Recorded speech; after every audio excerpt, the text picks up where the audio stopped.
ازيك يا حريف؟ ما تنساش الاشتراك في القناة وتفعيل الجرس واللايك والكومنت الإيجابي، وما تنساش الدعم الإيجابي لإخواتنا الفلسطينيين. اللهم كن لهم عونا ونصيرا. النادي الأهلي مشاكل كتير جدا جدا بعد مباراة باتشوكا.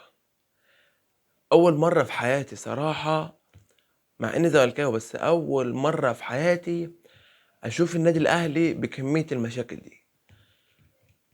ويقول لك عمر كمال اتزحلق واتخانق، واللاعب يطلع يصرح يقول لك أنا والدتي كانت تعبانة وكنت رايح مستعجل بعد التمرين وعايز اروح انا وهي، كانت رايحة عند الدكتور، فجريت مسكت في الباب اتكسر وايدي اتجرحت فيه الباب الألموتال. فالواحد يسأل نفسه، يعني ايه اللي بيحصل في النادي الاهلي؟ محمد رمضان مش قادر يسيطر على اوضة اللبس، ولا كولر، ولا محمود الخطيب، ولا ايه اللي بيحصل في النادي الاهلي؟ يعني بالذات النادي الاهلي من اسوأ لسيء. النادي الاهلي عمرك ما كنت تشوف حتى لو خسر او تعادل ماتش كان بيحصل لطريقة بالشكل ده، وانتقادات عديدة من الاعلام. النادي الاهلي مع انه حصل على جائزة افضل فريق في افريقيا، ولكن يوجد مشاكل عديدة ابرزها بيرسيتاو وعمر كمال وكهربا وامام. بيرسيتاو اليوم الثالث على التوالي ما حضرش التدريبات، واللاعب مش عايز يحل بالود، اللاعب عايز يطلع باكبر قدر ممكن من الفلوس من النادي الاهلي، مش عايز يطلع خسران من النادي الاهلي، عايز يطلع باكبر قدر ممكن من الفلوس. لاعب جاي للفلوس، لاعب النادي الاهلي ما عرفش يسيطر عليه، لاعب كان في انزه مستوياته السنه اللي فاتت وحصل على افضل لاعب داخل القاره، وفايز مع النادي الاهلي بدوري ابطال افريقيا والبرونزيه، الى لاعب سيء، الى لاعب لثالث يوم على التوالي ما بيحضرش بدون اذن المدرب ولا بدون اذن كابتن محمد رمضان، واخد اذن من الطبيب. فبالتالي في مشاكل كبيرة جدا جدا في النادي الاهلي. النادي الاهلي جوه النادي يوجد مشاكل. النادي الاهلي مفيش سيطرة على اللعيبة، كهربا وامام بيعملوا اللي هم عايزينه، واللاعب كهربا هيتدمر نفسيا بسبب الاعلام والضغط الاعلامي بعد البيلين والفرصة اللي ضيعها امام باتشوكا. بطولة وانتهت. النادي الاهلي المفروض يعرف ان البطولات كتير، ولعيبه النادي الاهلي المفروض تعرف ان البطولات لسه جايه كتير جدا. النادي الاهلي فريق كبير، فريق ما بيقعش بالساهل، مش ماتش باتشوكا اللي يوقعك على طول يا اهلي. مع ان الاهلي صراحه بدايه سيئه من اول الموسم، وكولر بيخرف وجايب صفقات زباله زباله زباله. عندك يوسف ايمن ما لعبش غير ماتش الزمالك ومن ساعتها ما شفناهوش. اشرف داري من ساعتها ما شفناهوش.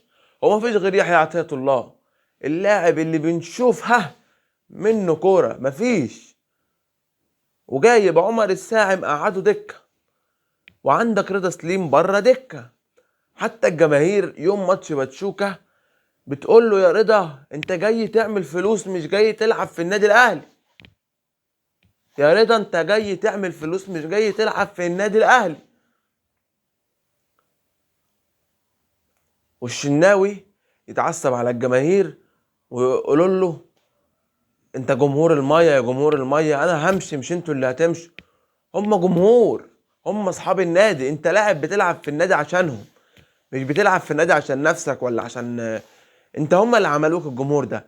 اوعى اي لاعب ينسى نفسه في مصر، اي لاعب، اقسم بالله اي لاعب في مصر اللي عامله الجمهور، اقسم بالله كمان مره.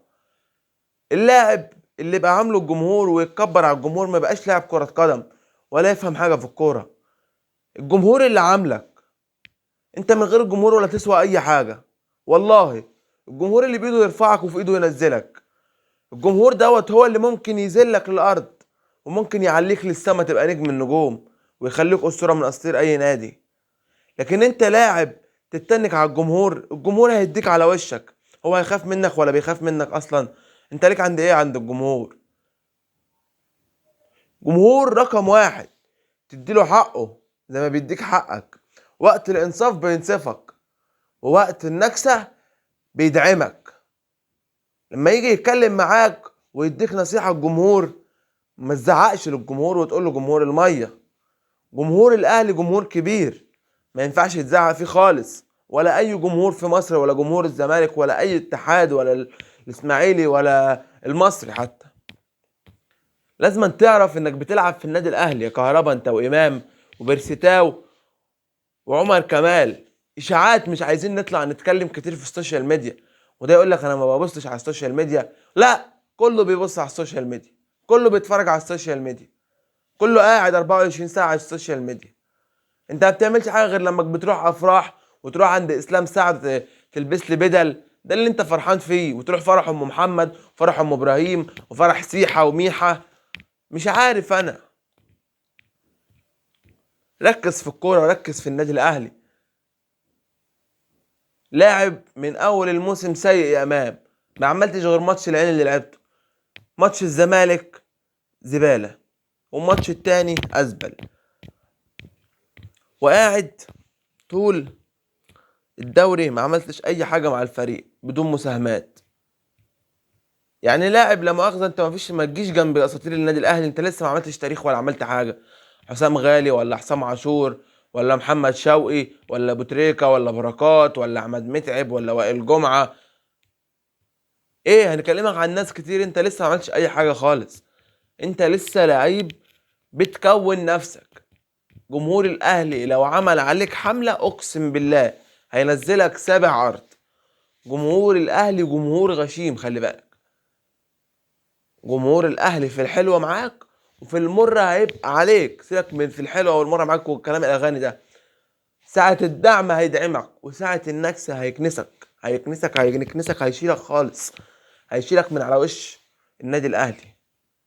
النادي الاهلي محتاج تدعيمات كتير، ومحتاج تركيز من لعيبه النادي الاهلي جوه الملعب فقط لا غير، ولا بره السوشيال ميديا. ومحتاج محمود الخطيب يجيب مدير كرة على اعلى مستوى. من وجهة نظري كابتن سيد عبد الحفيظ هو اللي بيقدر يمسك اللعيبه دي. واحد عارف قوانين النادي الاهلي، 12 سنه في النادي الاهلي كمدير كرة، عرف يسيطر على غرفة الملابس وعلى النادي الاهلي. لكن محمد رمضان من ساعة ما دخل وهي انك يعني الاسباب بتزيد. يعني النادي الاهلي لازم يشوف حل بسرعة جدا جدا. والزمالك اتعادل مع سيراميكا، ولسه في قصة زيزو وتجديد زيزو. زيزو بتاع الملايين عايز ملايين كتير، عايز 100 مليون. والنادي هيجيب له منين؟ النادي بيحاول اقصى جهده، هيجيب منين فلوس؟ هو يستحق. لكن لازم نتكلم بالمنطق يا زيزو. جنبك لعيبه كتير، هتاخد زي ما انت هتاخد. فيبقى شغلك الشاغل مش في الموسم انك تاخد 100. عايز تاخد تبقى تطلع بره. والزمالك صدقني يا زيزو ما بيقفش على حد. صدقني الزمالك ما بيقفش على حد. انا مشجع زملكاوي اهو بقول لك. مشي جوميز، جه مكانه مدرب، والزمالك هيفضل هو الزمالك. مشي اي حد من اي فريق سيبقى الفريق كما هو. اي نادي ما بيقفش على حد، صدقوني والله. اي نادي ما بيقفش على حد. الزمالك محتاج يدعم. اول حاجة دفاع. من اليمين لازم أن تحط واحد جنب عمر جابر. وقدام من وجهة نظري محتاج جناح شمال. اول حاجة شلبي بن الوسخة ده ما يلعبش كرة في نادي الزمالك. شلبي ده لاعب بتاع مراكز الشباب. لاعب لا يصلح لانه يكون لاعب في نادي الزمالك. لاعب دون تسجيل، دون صناعة، دون اي قيمة في نادي الزمالك. هو اسم محطوط زيادة على نادي الزمالك في التشكيلة فقط لا غير. شفت انت الزمالك نازل الماتش ناقص واحد، هو مصطفى شلبي. مصطفى شلبي ده زيادة على الفريق. انا عندي لاعب مشيلاك امبارح عامل ماتش ولا احلى ولا اجمل من كده، واول تغييره في الشوط الثاني طلع مشيلاك. الراجل عامل جبهة هو وزيزو مرعبة. اول تغييره يطلع ميشيلاك وينزل محمد. طب ما تطلع شلبي ويودي ميشيلاك هناك وحط زيزو ونزل شحاته. ازاي تطلع ميشيلاك اللي عامل لك شغل واداء عالي في الفريق؟ ازاي يعني؟ لاعب ماشي وعمل شغل حلو شوط اول، دب نقوم مطلعينه اول تغييره. يا راجل حرام عليك يا جروس. اول ماتش تعادل كده، فوق معانا في الدوري. الدوري صعب، 9 ماتشات جايين حياه او موت. مش ده نادي الزمالك خالص. تحس انك السنه دي كل الفرق في العالم كله، الدوري الانجليزي الليفر تحسه بيتعازم. خلاص فرق 11 نقطة، دلوقتي بقى فرق نقطتين، 36 الليفر و34 تشيلسي. في الدوري الاسباني بقى شغل عزوم، والله لا انت برشلونة، لا والله يا ريال، لا انت ده يتعادل ماتش وده يخسر ماتش، ده يخسر ماتش وده، لا يا عم لا والله انت تاخد الاول، لا يا عم والله انت تاخد التاني، لا لا والله احنا نقف بعض. واتلتيكو اللي ماشي سارح بيسحب سيكا سيكا سنة سنة، وهيوصل لايه؟ لقدام خالص. خلاص وصل لفين؟ بقى الصدارة دلوقتي اتلتيكو 38 نقطة، ووراه برشلونة 38 نقطة. وخلي بالك ده اتلتيكو لسه مؤجل له ماتش مع برشلونة، يعني لو كسب برشلونة يبقى الأول. يعني اتلتيكو 17 ماتش، برشلونة 18 ماتش، يعني اتلتيكو لسه مؤجل له ماتش مع فريق. الريال برضه مؤجل له ماتش مع فالنسيا من 37 نقطة، يعني هيبقى 40. يعني الدوري ممتع، يعني فيه إثارة وتشويق، يعني خلي بالك من اللي جاي، عشان كده كده جاي. أهم حاجة زي ما اتكلمنا في الأول خالص، النادي الأهلي لازم محمود الخطيب يشوف مدير كورة على أعلى مستوى زي ما أنا قلت، كابتن سيد عبد الحفيظ. ولازما يعني كابتن محمود الخطيب يشوف تدعيمات قوية في الشتاء عشان النادي الأهلي وجمهور النادي الأهلي مش هيرضى غير بأداء النادي الأهلي. ما بيحبش يكسب وخلاص، بيحب يتفرج على أداء قبل ما يتفرج على المكسب، عشان الانتقادات ما تنتقدش كتير. الأمر التاني، محتاج ظبطة في غرف الملابس، ومحتاج تمشي اللعيبة اللي مش على قدر المستوى زي ما أنا قلت لك، حسين الشحات، بيرسيتاو، كهربا، إمام عاشور، وعندك خالد عبد الفتاح، وإيه كمان تمشي رضا سليم.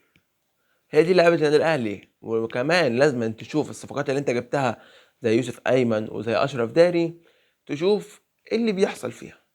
لعيبة جاية دكة، يبقى إيه اللي جابها وأنا عندي رامي ربيعة وياسر إبراهيم؟ ده والله الأمر يتسأل فيه كولر، ما يتسألش فيه النادي الأهلي. هو اللي طلب اللعيبة دي قبل البطولات اللي أنت كنت عايز تلعبها واللي أنت خسرتها كلها، ما كسبتش غير بطولة واحدة فيها. فاهم قصدي؟ كنت جايب اشرف داري ده عشان يلعب البطولات وما لعبش. فبالتالي انت مدرب على ما يفرج او على ما تفرج. الاهلي في حالة انهيار ولا في صحوة قادمة للنادي الاهلي؟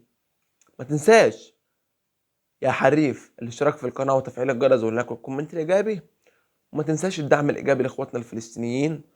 اللهم كن لهم عونا ونصيرا. سلام.